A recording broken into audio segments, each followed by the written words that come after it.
Bem, continuando aqui, eu sempre tenho que tirar esse negócio do meio do caminho.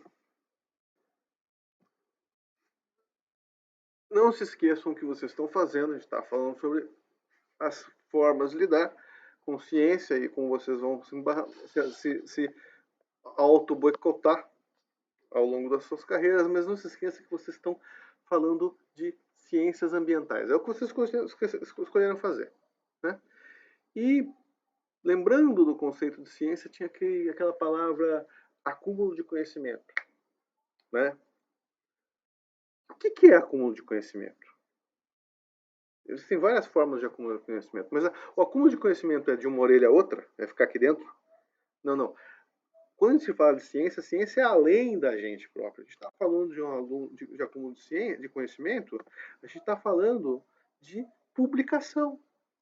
Então vejam bem, no conceito de ciência que eu falei ali atrás, pouco tempo atrás, vamos lá parar aqui em cima de novo, espero que melhore. No conceito de ciência que eu falei ali atrás, tinha acúmulo de conhecimento. E o acúmulo de conhecimento é além da orelha, é público. Então, publicar faz parte do conceito de conhecimento. Deixar esse conhecimento disponível para outras pessoas. Né? Então, isso daí faz parte do conhecimento. Então, quando vocês terminam a tese de vocês, ou dissertação, e guardam numa biblioteca que nunca ninguém vai ver, vocês não estão sendo cientistas. Vocês só podem ser chamados cientistas se vocês cumprirem com todo o conceito de ciência, mas publicarem o próprio trabalho. Tá? E aí vocês estão cumprindo com o dever dado pelas ciências ambientais para você. Para a publicação, né, tem que ter uma leve base filosófica, no mínimo uma base argumentativa. Né? Essa base da redação científica vai necessitar, então, de uma certa base filosófica. O que tem a ver? Bom, a filosofia leva a argumentação. E uma boa argumentação implica numa boa redação, uma boa passagem de conhecimento. Se a sua base filosófica é uma porcaria, você vai argumentar mal. Se você vai argumentar mal, você vai implodir a sua capacidade de redação, a sua capacidade de comunicação. Logo, a única coisa que você vai conseguir com o seu mestrado, o seu doutorado, é publicar numa revistinha pereba que nem você, nem o editor da própria revista vão ler. Quem sabe a sua mãe vai ler um pouquinho sobre isso. Então, no final das contas, fazer ciência, para fazer ciência é necessário uma boa dose de filosofia para entendimento, uma boa dose de lógica, uma boa dose de conhecimento científico, uma pequena dose de capacidade de comunicação. O problema é que essa pequena dose de capacidade de comunicação, se ela não existir, não tem ciência. Tá? Esse é um problema. Então agora vamos ao básico do básico do básico, do básico, do básico, das questões mais básicas relativas à filosofia que são necessárias para a redação. Bom, todo artigo científico tem uma conclusão. Para se ter uma conclusão, tem que argumentar. Então as conclusões, toda conclusão, ela é um produto de um processo de argumentação. Então o que é um argumento? O argumento é uma afirmação, aquela conclusão, hein? É uma afirmação acompanhada de uma justificativa, que são as premissas dessa conclusão, ou uma suposição, também é uma conclusão, de duas afirmações opostas. Se uma coisa é verdade e outra não é verdade, logo a terceira coisa acontece. Né? Os argumentos, isso vocês já devem lembrar de filosofia, eles podem ser argumentos indutivos ou dedutivos. O que é isso, professor? Vamos lá. O que é o argumento indutivo? O argumento indutivo é quando a conclusão é apoiada por uma concatenação infinita de premissas. Né? E ele é muito usado hoje em dia. Todos eles são. Assim, o ferro conduz a eletricidade. Joia. O ouro conduz a eletricidade. Legal. A prata conduz a eletricidade. Beleza. O ferro conduz a eletricidade. Ok. O que você conclui disso? Que os metais conduzem a eletricidade. Isso é verdade?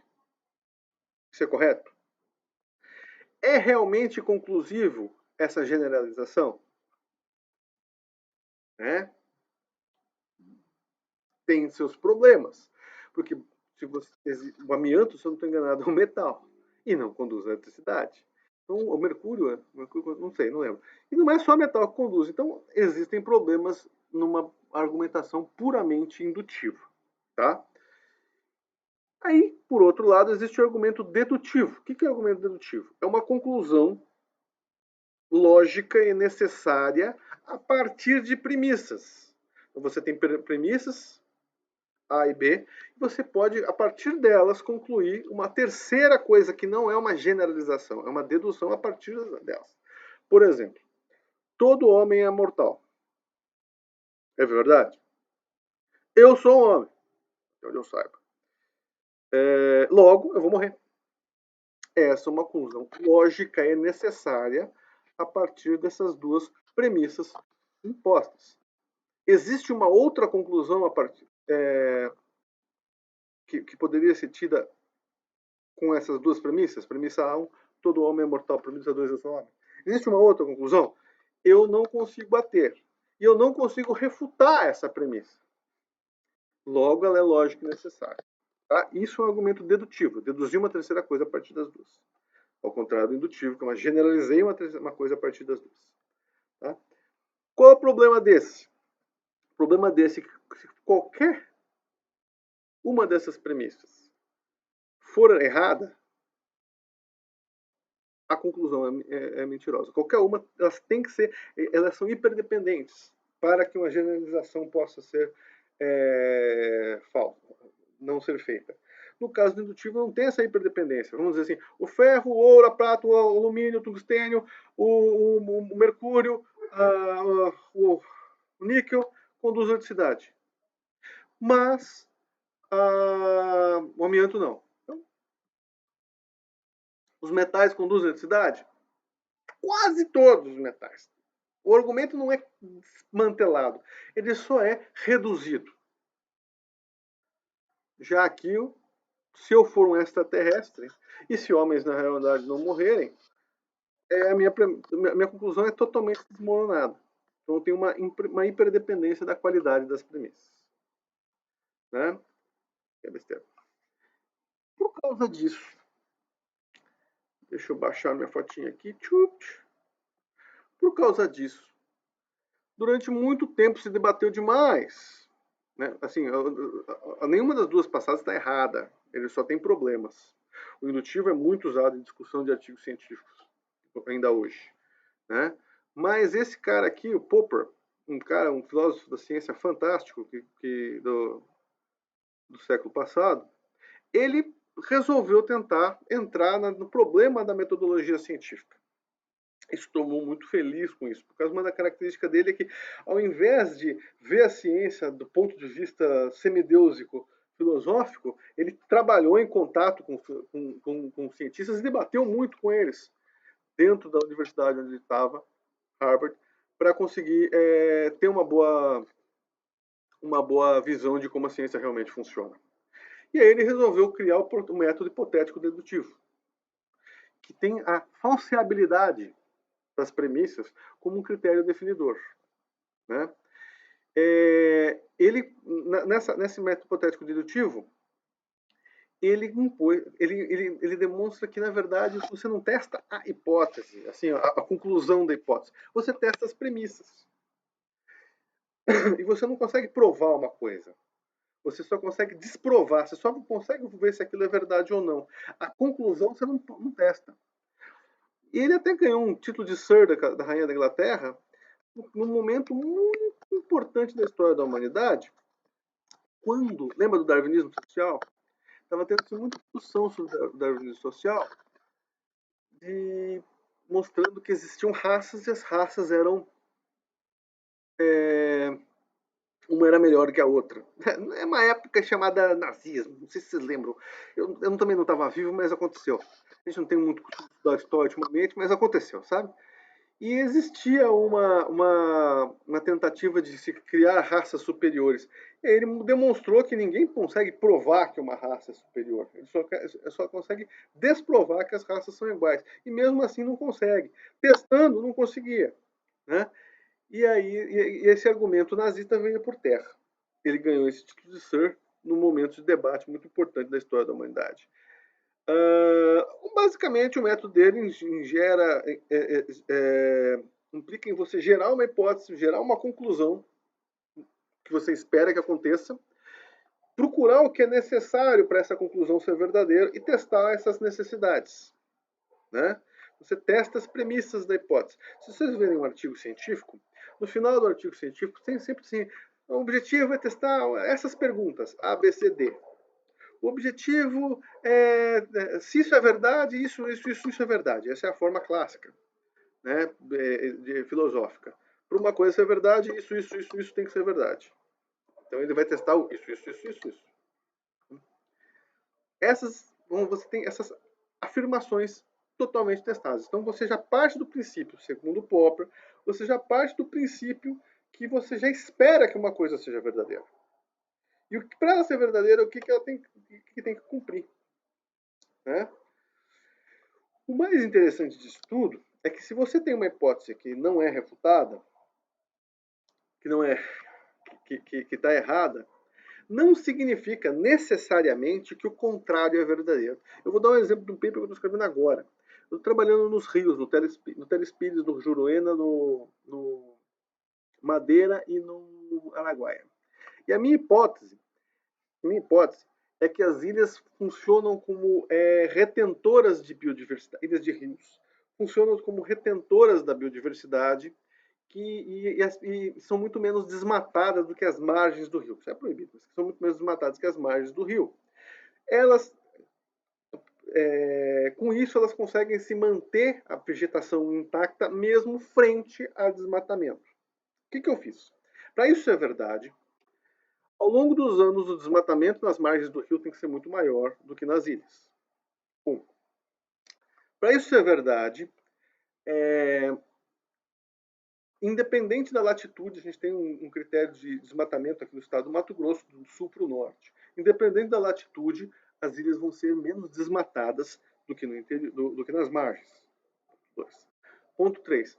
Existe necessariamente uma retenção, uma parcela da diversidade que vai ocorrer nessas ilhas e essa parcela é representativa da margem, tá? do que a gente encontra na margem em áreas onde não houve desmatamento.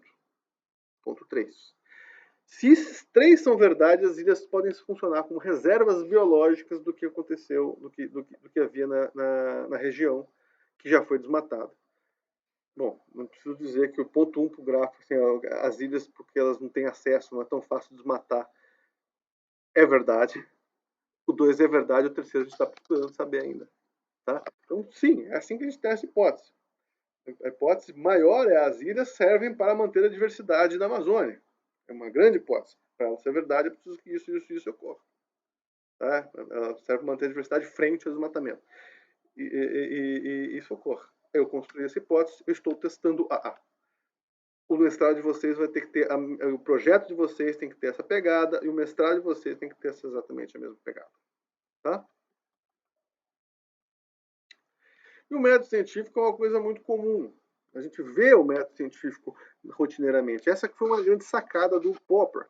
Ele viu, ele sabe que as pessoas, elas, depois de um determinado tipo de experiência, elas acabam tendo um determinado preconceito. Lembra que eu falei que preconceito era uma palavra feia, usada fora de contexto? Preconceito em ciência nada mais é do que uma hipótese não testada. Então você pega, pensa num determinado assunto e tem uma ideia que se isso for verdade, ela vai ser verdade. Né? Isso é uma coisa super comum da mente humana, é um entendimento de funcionamento da mente humana. Quando você pega e olha um aluno entrando atrasado na aula, eu mando ele para fora, poxa, mas e se ele perdeu o ônibus? E se ele teve problema de saúde? E se aconteceu um problema na família dele? E se ele teve que fazer uma outra coisa? Então, eu gero um preconceito baseado numa situação. É assim que a mente funciona. Eu posso ser intransigente, falar assim, sai daqui. Mas eu posso pegar e gerar essas dúvidas. Se ele não fez isso, sai daqui. Né? Mas se alguma coisa dessa aconteceu, eu posso perdoá-lo por chegar atrasado na minha aula. Entendem? Posso. Não falei que eu faço, tá? Posso. Mas assim, quando você vê uma pessoa chegando atrasada, quando você vê um determinado problema, quando você tem uma notícia da televisão, isso acontece muito. O preconceito funciona assim, a gente gera preconceitos em funções que não são testadas. O problema é quando você não testa, na verdade. Né? O problema é quando você não testa esses preconceitos e tem eles como verdade absoluta. A gente está vivendo a ditadura das opiniões. As pessoas acham que opinião é o suficiente. Tem opinião, é isso. Isso é o preconceito idiota. Esse é o preconceito problemático. Eu tenho uma opinião e vou começar a repassar a minha opinião sem testá-la. Esse é o nosso preconceito problemático de hoje em dia. Tá bom? Crianças fazem isso. Crianças testam método científico. Isso aqui, vamos ver se dessa vez o vídeo passa. É um videozinho bobinho. Esse aqui é um videozinho passa. Vamos ver se esse vídeo passa. É um videozinho mostrando como é que funciona o preconceito num programa infantil. Né? Não passa. Isso aqui é. Eu tô tendo problema com esse programinha aqui. Então eu vou pôr esse link. Eu vou pôr esse link como uma aulinha a mais. Tá? É só para mostrar como funciona, como programas infantis no passado já usavam o método científico para explicar como é que funcionavam as coisas. Como é simples, tudo é assim, tá bom? Vou colocar ele como um link depois dessa aula, nos comentários, tá bom? Bom, e a coisa não acaba em Popper. Popper é fantástico, mudando como é que funcionava a ciência antes dele, deixando claro, na verdade, como a ciência funcionava. Mas ele não para aí. Popper, eu costumo dizer que Popper funciona magistralmente dentro da tese de vocês. Dentro de um artigo científico é o Popper. Mas, entre artigos científicos, entre áreas, o Popper não funciona tão bem. Né? Que resolve? Existem outros cientistas que tentaram explicar como que a ciência realmente funciona. Né? Tanto Kuhn quanto Lakatos, eu prefiro Lakatos, eles tentam explicar isso de uma maneira melhor. A ciência, então, a gente testa hipóteses. Mas quando a gente fala em teoria, as coisas são diferentes. Hipóteses e teorias são radicalmente diferentes. A gente tem a mania de falar que usar teoria para quando a gente quer dizer hipótese. Né? Teoria, na verdade, é um corpo de conhecimento extremamente denso, testado extensivamente, que esse corpo teórico ajuda a explicar fenômenos cotidianos. Então, uma teoria tem um núcleo rígido, que é o que descreve essa teoria, e ela é cercada por um cinturão protetor com um monte de papers de pequenas informações que mantém esse núcleo local estável. Né? Esses núcleos são esse cinturão protetor é chamado de fenômenos. A gente pode pensar neles como papers. Tá? E se ela for então uma conjectura, uma ideia central, se ela é testada muitas vezes, ela ganha o status de teoria científica. Né? Depois eu falo do cisne negro, esqueci de falar do cisne negro. Então, quando um pesquisador assume uma determinada postura frente à ciência, ele necessariamente é conservador. Ao contrário do que vocês podem imaginar, ele tem assim, uma base teórica e testar a teoria não é tão simples. Ele testa o fenômeno, então não é tão simples. Então a teoria tem um núcleo rígido, cercado por esse monte de paper, e quando surge um paperzinho, que eu falei do cisne negro, quando surge um paperzinho qualquer, pá, que ele está fora do cinturão, vou parar aqui, por exemplo, né, na setinha aqui, ó, por exemplo, o que acontece? Esse núcleo permanece no lugar, né? Eu posso usar, por exemplo, a teoria da evolução. A teoria da evolução ela é bem testada. Existem revistas de evolução que tem por ano centenas e centenas de artigos que vão sustentar a teoria da evolução. A teoria da evolução já mudou ao longo do tempo, né? Ela já foi confrontada ao longo do tempo. Segundo Lakatos, quando você tem esse cinturão teórico e você tem um fenômeno fora do cinturão protetor, o que pode acontecer é uma readequação do núcleo e ele migrar naquela direção, dependendo do tamanho do problema. E ele pode incorporar, inclusive, pode incorporar a esse fenômeno novo. Segundo Kahn, você pode quebrar o tal do paradigma e ter que ser gerado um outro paradigma. Geralmente o paradigma nunca sai tão diferente do anterior, mas essa basicamente toscamente, para fins de ciência, é a mesma, para fins de nossa aula é a mesma coisa. Então você tem esses fenômenos, você gera um fenômeno fora do ciclo protetor, e voltando à teoria evolutiva, mitocôndria na década de 80, 60, né? Quando a Margulis... Margulis?